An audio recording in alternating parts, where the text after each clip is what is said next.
How many of you there? Okay.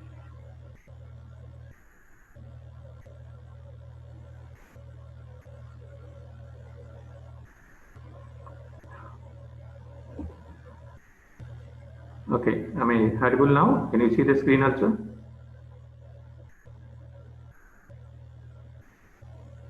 Hello?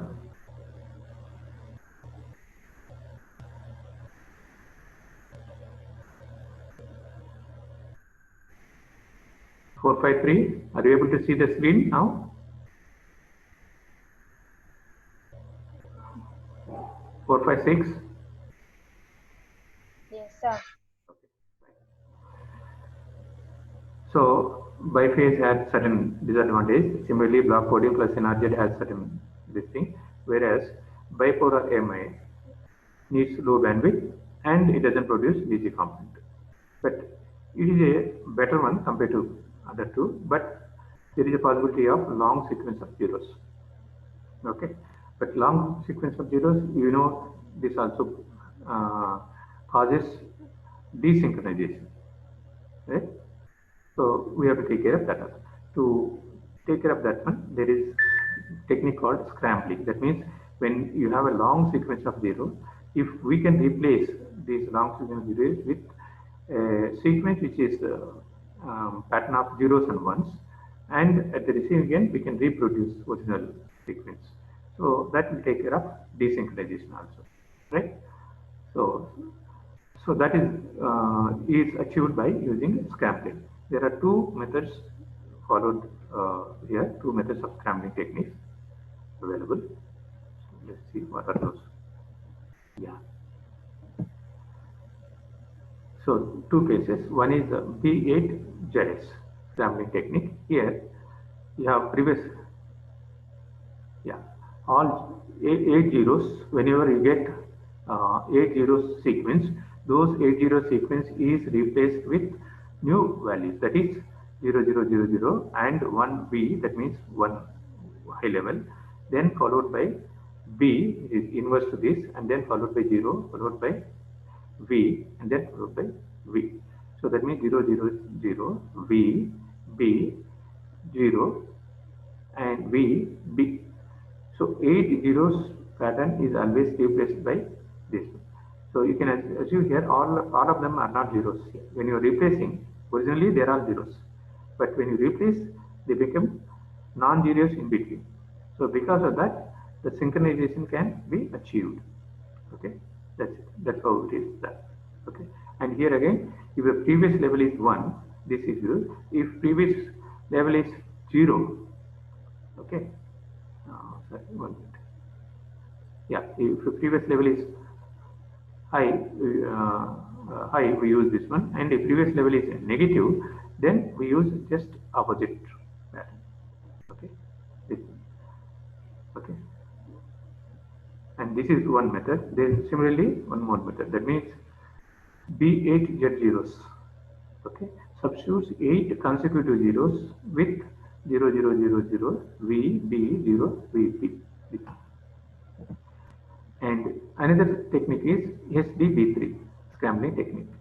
So here in this case, every consecutive 4 zeros are replaced by B00B.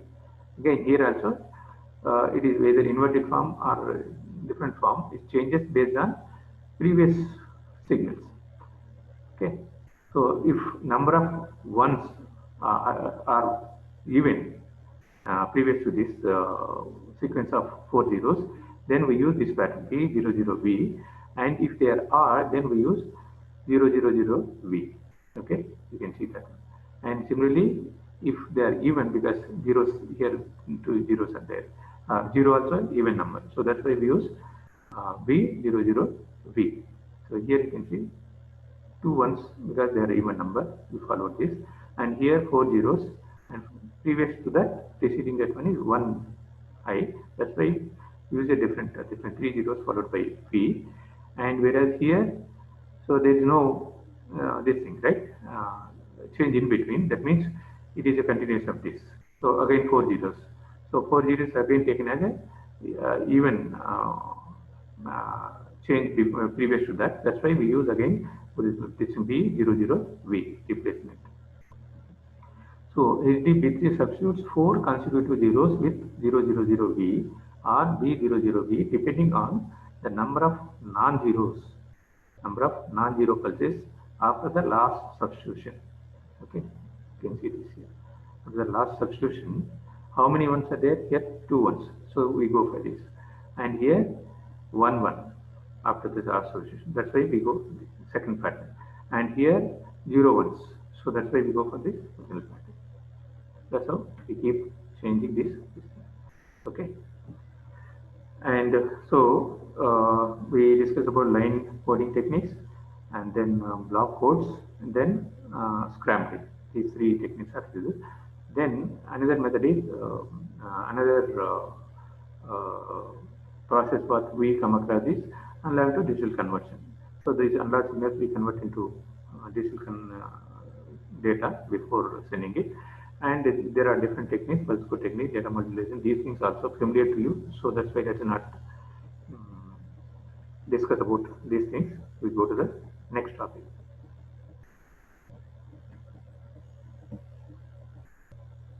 Yeah, these are transmission modes. So transmission of a binary data across a link can be accomplished in either parallel or serial mode. Parallel mode, multiple bits are sent with each clock bit tick. That means parallelly they are sent. In serial mode, 1 bit is sent with each clock tick. While there is only one way to send parallel data, there are 3 subclasses of serial transmission that we'll discuss. Those 3 are asynchronous, synchronous, and isochronous.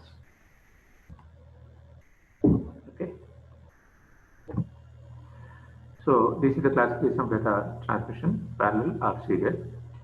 And in serial again there are 3 varieties: asynchronous, synchronous, and isochronous.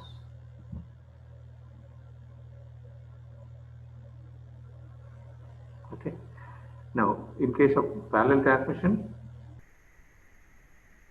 so all the bits are sent parallelly. For each clock you are sending so many number of bits. That means number of 1 bit in each wire you are sending it. So that means as many as number of wires. That many number of bits can be sent for each clock. So that way you can achieve much higher data rate. But what is the disadvantage? Number of wires are more, so they become expensive, and reliability is less, because if even one of these wires get damaged, you will not be able to achieve overall transmission, because there will be an error, and next complexity increases, right? Reliability is less, and complexity is more expensive, but of course you can always achieve higher data rates. Whereas serial transmission, so there is only one line required here. Strictly speaking, you can send 1 bit at a time, but here it becomes slow.